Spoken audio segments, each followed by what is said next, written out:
Hello everyone and welcome to another episode of Guitar Tone Tested. So first of all, I have been having a bad, stressful, and constantly going week. So that's why I look like this today. I have been busy working. So I am in my hat, my hair is greasy, and I am in my work clothes. The next thing is that I also had a scare with my audio interface here, and it's late at night. I need to get a recording done, and that thing just set it back like 30 minutes to an hour. So that's really cool. Now let's talk about what's actually happening here. Today we are talking about, should your chorus come before or after your drive? Now chorus is a really cool effect, but it's also a kind of tame effect. It can be very subtle, or it can make a pretty huge tonal difference and be really cool. But yeah, so that's what we're here to discover. Before going any further, talking about the pedals and stuff, let's talk about what we will be using to record the setup. So normally for the example pedal that I use for our effect in question, I like to use a simple pedal, at least as simple as possible. Now, unfortunately, I did reach out to a few companies to see if they'd be able to help, but unfortunately I am too small of a channel. And so I got basically no replies, and the ones that I did said no. So the pedal that we are using is the Boss Super Chorus CH1. It is by no means a bad chorus pedal, but it does have quite a few options tonally and combinations that you can do, and you can get some pretty different sounds out of this pedal. Now, to make it as basic as possible, I have all the knobs turned to center except for the E level, or the effect level, which I have turned to about the 3 o'clock position to allow us to be able to hear the chorusing effect a little bit more. So if you change up the settings, the results can, be different for you. This one might be a little less cut and dry than even basically any of the other pedals that we've done so far. So we'll be testing 3 different types of drive, which will be going in order of, distortion level. First we have Overdrive, which for representing the Overdrive will be the Ibanez TS9 Tube Screamer. It is not the most loved pedal of all time, but it's also not the most hated, but it is absolutely iconic and it has been used a lot, so I'm going to use it for a good example. Next, for distortion, we will be using the Boss Metal Zone MT2. Again, not a absolutely beloved pedal, but it has been widely used and gets you a good, decent metal tone. And lastly, we have Fuzz, which we'll be using the Dunlop/Arbiter Fuzz Face Silicon Mini. I got a really good deal on this one, and it is the only real fuzz that I have. So it's what I'm using for fuzz, even though people say that you should have it first in your pedal chain at all times. That is not always the case. The signal does degrade as it gets farther into the pedal chain, but it can withstand a slight impact of 1 or 2 pedals, depending on what they are. So if you have found any of that boring, or you already know all that because you've watched some of the previous videos, there are timestamps in the description, and there should be chapters available in the timeline below.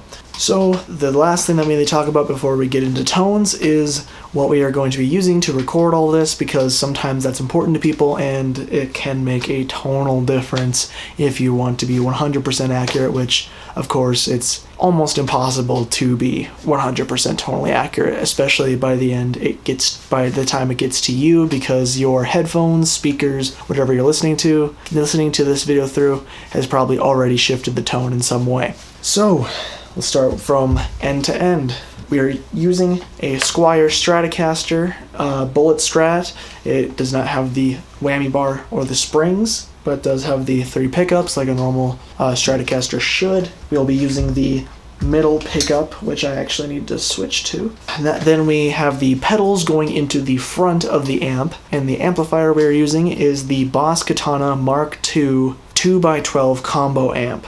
We are on the panel channel, which means that it will use all the settings that are being used on the actual panel of the amp, and all of these settings are set to noon except for like volume and the other built-in effects, because we don't want those altering our results here. I don't know if I said it, but we're also on the clean channel of the panel channel, so that we have our drive pedals doing most of the demonstrating and not the amplifier. And then recording it all, we have the Audio-Technica AT2020 placed roughly in the middle of the amplifier's two speakers to try and get a relative similar sound that I'm hearing in the room, so that you can hear both the speakers and not just one.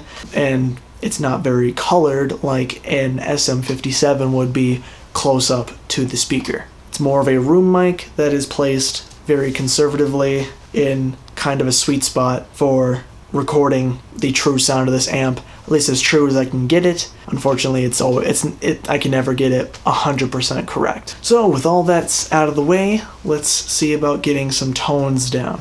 This is the clean tone.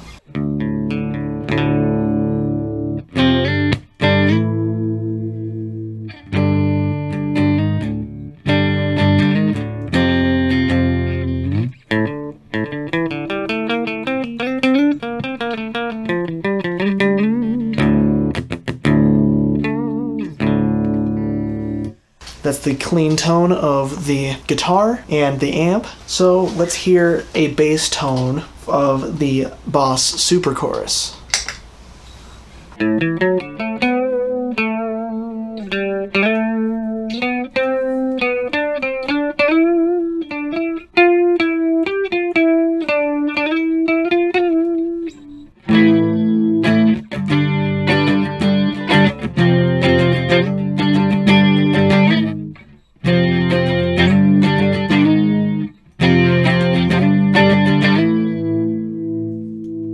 So, as you can see right now, pretty subtle, but I think that the nuances will come out more as the gain gets higher, and depending on the pedal position, of course, which right now, we are putting the chorus in front of the Ibanez Tube Screamer, starting with our Overdrive, of course. So, let's turn off the chorus, turn on the Ibanez Tube Screamer, which the drive has been set to about 130, which I feel is usually the sweet spot of the drive of Overdrive that really makes an Overdrive sound a good, like the best Overdrive sound, so that it's not a boost, but it's not quite a distortion either. We have the tone set to noon and the level set to wherever it needs to be for the recording, which I actually need to set. So let's hear a bass tone for the Ibanez Tube Screamer / Maxon Tube Screamer.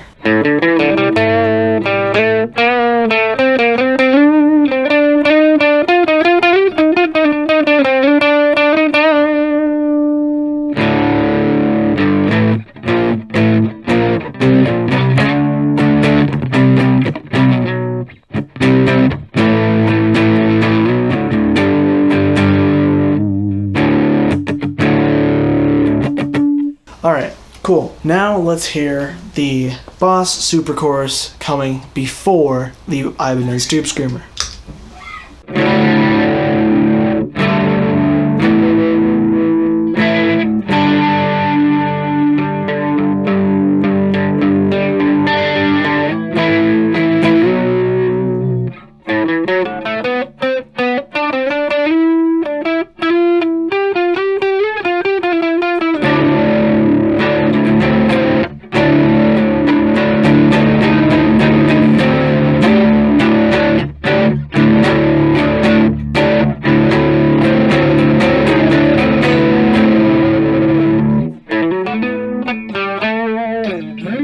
Alright, pretty cool. The effect still comes through, it's not too dulled. But let's see what happens when we put the modulation after the drive, and maybe we'll get an even cooler effect. Let's see.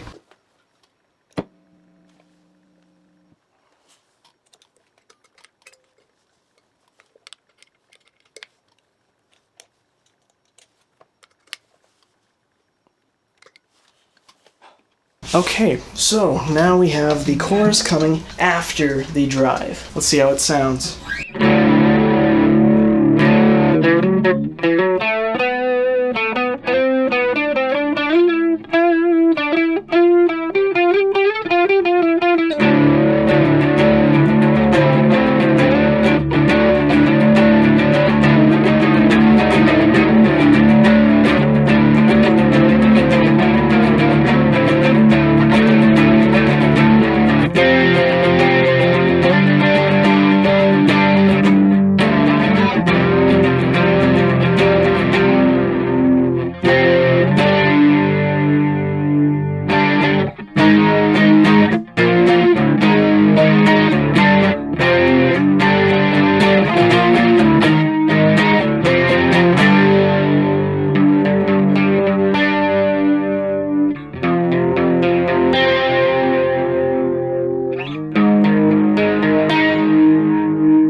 Okay, so personally I really like the chorus effect. So personally I would like more of it. And that's basically what you get when you put the pedal after your drive, because the classic saying on this series is you are going to get the most tone of the last turned on pedal that is in your pedal order. So if you want to EQ your distortion with an EQ pedal, it's best that you put it after the distortion, because if you put it before, you're only EQing the signal going into the distortion. So you'll only be EQing your clean tone, and then the distortion will do whatever it wants. But yeah, so what happens many times with modulations, which is kind of what this is, well, it is what this category is that they will be dulled by being put before the drive pedal in question. Overdrive, usually it is not as big of a duller or suppressant as the distortion and fuzz usually are, but that might also be because it is the tube screamer, and maybe it's something in that circuitry and its topology just doesn't, it melds better with these other effects. One thing I haven't tried is other overdrives, but I don't have many other overdrives as well, at least not the name brand and overarching anthologies topologies, basically the main derivatives of what other companies clone. So with that being said, let's move on from overdrive into distortion.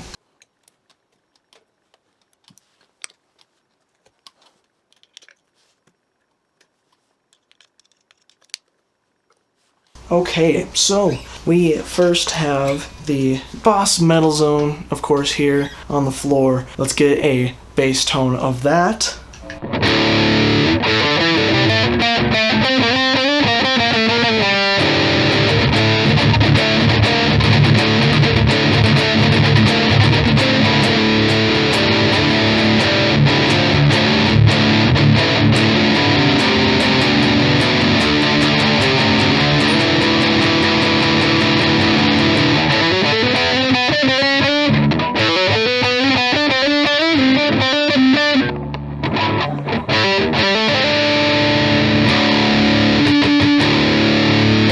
So, like I said, it gets you a decent metal tone. It might turn out a little different for you on the recording. Okay, so now let's hear chorus coming after the distortion.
Alright, very cool.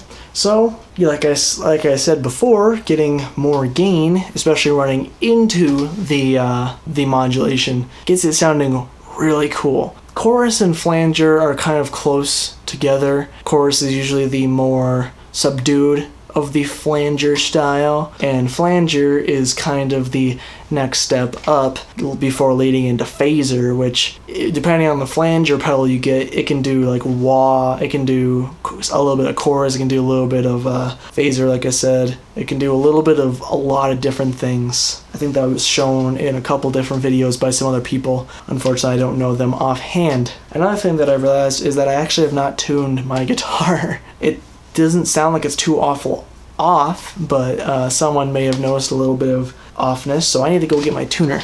It's tuner time.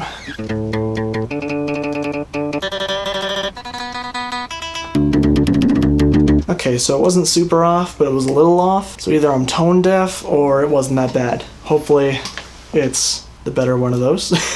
Now let's switch around the pedals and see how the alternative sounds and if it sounds better or worse, which of course is an opinion, but it's an opinion that we can talk about.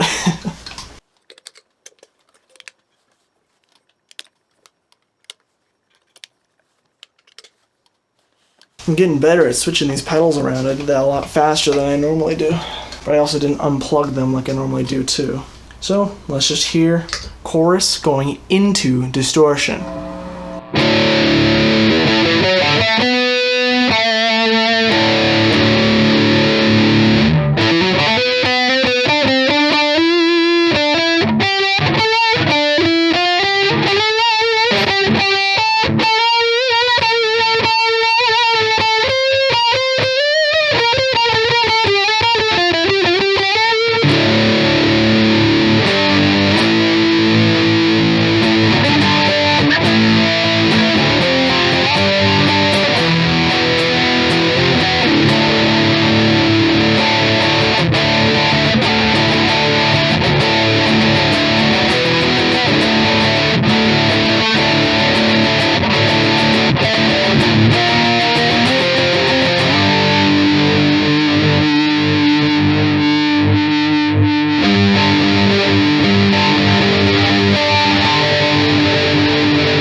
So you don't get as much chorus, but there is still interesting things happening. Chorus is just such an awesome effect. So instead of really modulating, which it kind of does, what's really happening for the most part to my ear, and maybe it'll also sound different on the microphone compared to the room, but usually it amplifies what I think in the room. So what I'm hearing is that the distortion has some interesting harmonic compatibility. It works well and does some interesting things with the harmonic, upper harmonics created by the chorus and how it modulates that, which, you know, knowing how distortion pedals really work, it makes sense, because distortion, a lot of the high end gives it a lot of the character, really, of what you hear in distortion. And weird things can happen up in the high end that can make a tone very bad or very good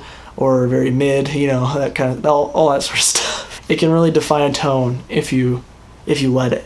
So it's not an atrocious sound, it's not like objectively bad, it's just different. We have had objectively worse tones, in my opinion,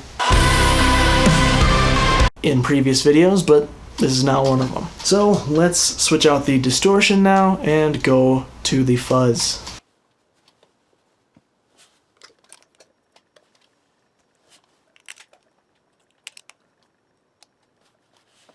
Okay, so now we have the Dunlop / Arbiter Fuzz Face Mini Silicon. The volume has been turned back just a slight bit because it was just slightly too loud for my recording. Surprisingly, usually everyone says it's too quiet, which has not been the case, but I guess it just is a really good pedal to go with the Boss Katana Mark II, which they came out with Mark III, so I would have no idea about that, but I would assume so as well, because it's supposed to only be better.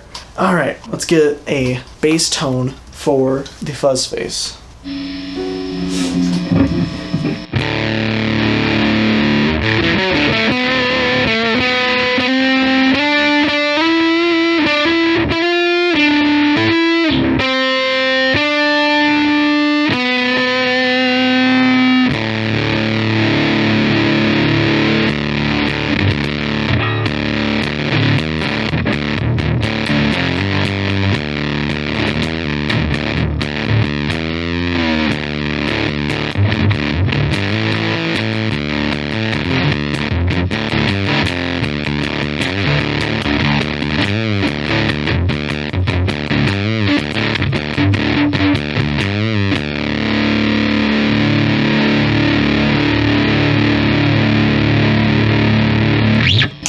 So, still pretty fuzzy. I'm seeming to get a little bit more fuzz characteristic today. It seemed like it got a lot fuzzier, just for some reason in my current environment.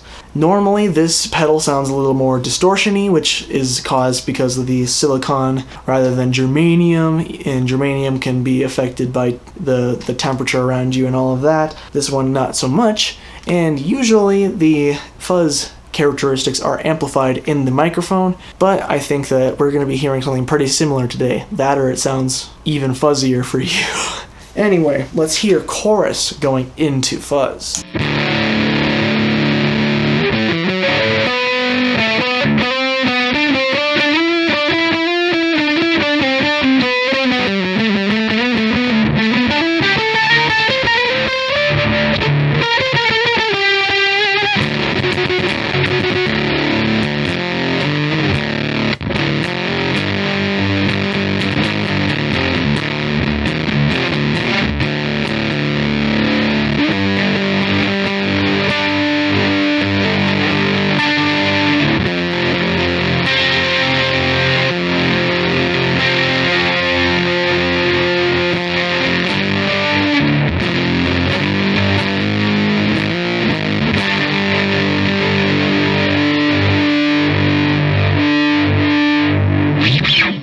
So we have another similar situation from the fuzz to the distortion, which usually happens. They're pretty similar. A fuzz is just basically a misbiased distortion, so the power is usually undervolting a distortion.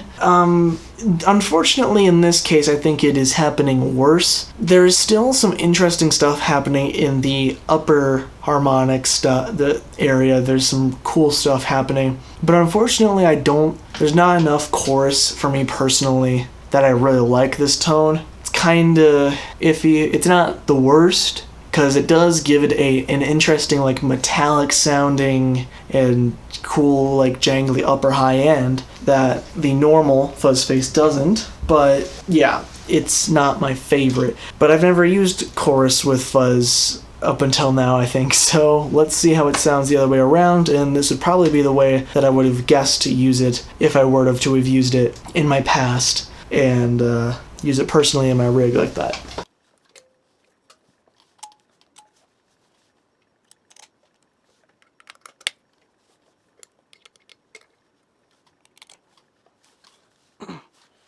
Okay, now we have the pedals switched around. So we have fuzz going into the chorus and the chorus coming after the fuzz. Let's hear how it sounds.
So, as you can see, once again, we have a pretty clear difference.